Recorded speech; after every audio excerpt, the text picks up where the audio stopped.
મહેસાણા જિલ્લામાં રાજકીય માહોલ ગરમાયો. ભાજપ દ્વારા સ્થાનિક સ્વરાજ્યની સંસ્થાઓમાં મહત્વના પદો માટે ઉમેદવારોની પસંદગી પ્રક્રિયા તેજ બનાવવામાં આવી છે.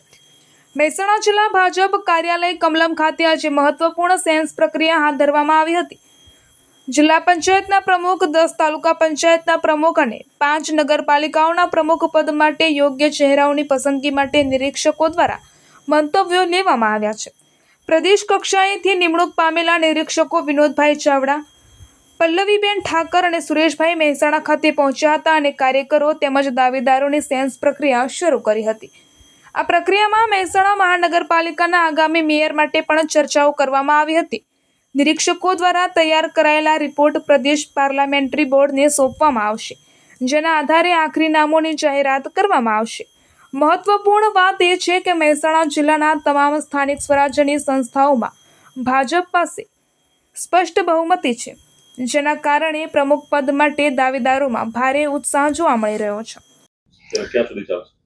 આજે પ્રદેશમાંથી નિરીક્ષકશ્રીઓ પધાર્યા છે. 3 લોકો છે. 3 અમારા વરિષ્ઠ નેતાઓ છે. એમાં પૂર્વ પ્રદેશના મહામંત્રી અને કચ્છના સાંસદ વિનોદભાઈ ચાવડા સાહેબ, પછી સુરેશભાઈ વસરા જે કિસાન મોરચાના પ્રદેશના ઉપાધ્યક્ષ છે, અને પલ્લવીબેન ઠાકર એ ગઈ વખતે પણ નિરીક્ષકમાં આવ્યા હતા જામનગરથી. 3 લોકો અમારી 10 તાલુકા પંચાયતો, 5 નગરપાલિકાઓ, 1 જિલ્લા પંચાયત અને મહાનગરપાલિકા માટે કાર્યકર્તા જોડે ચર્ચા વિચારણા કરી અને બધાનો ઓપિનિયન લઈ રહ્યા છે. બસ એટલું જ કહીશ કે અત્યાર સુધી જનતાનો સારો એવો પ્રેમ મળ્યો છે અને આજે ફરી એકવાર પ્રમુખ માટેની સેન્સ લેવાની છે અને જે પણ હશે ભારતીય જનતા પાર્ટીનો જે પણ નિર્ણય હશે એને શિરોમાન્ય ગણીશું. કામોમાં જેમ કે વિકાસના કામો જે પણ આવવાના છે, સડકનું હોય કે ગટરનું હોય, જે પણ કામો કરવાના આવશે એને દિલથી કરવામાં આવશે.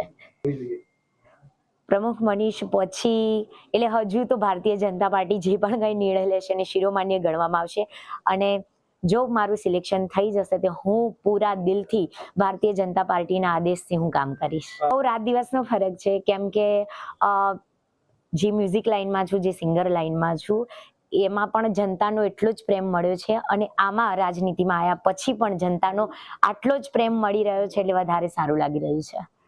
દેશ અને દુનિયાના સમાચાર જોવા માટે અમારી ચેનલ MG લાઈવ ન્યૂઝને સબસ્ક્રાઇબ કરો અને બેલ આઇકોન પર ક્લિક કરો, જેથી રોજે રોજની અપડેટ આપને મળતી રહે. સાથે જ અમારું ફેસબુક અને ઇન્સ્ટાગ્રામ પેજને પણ ફોલો કરો.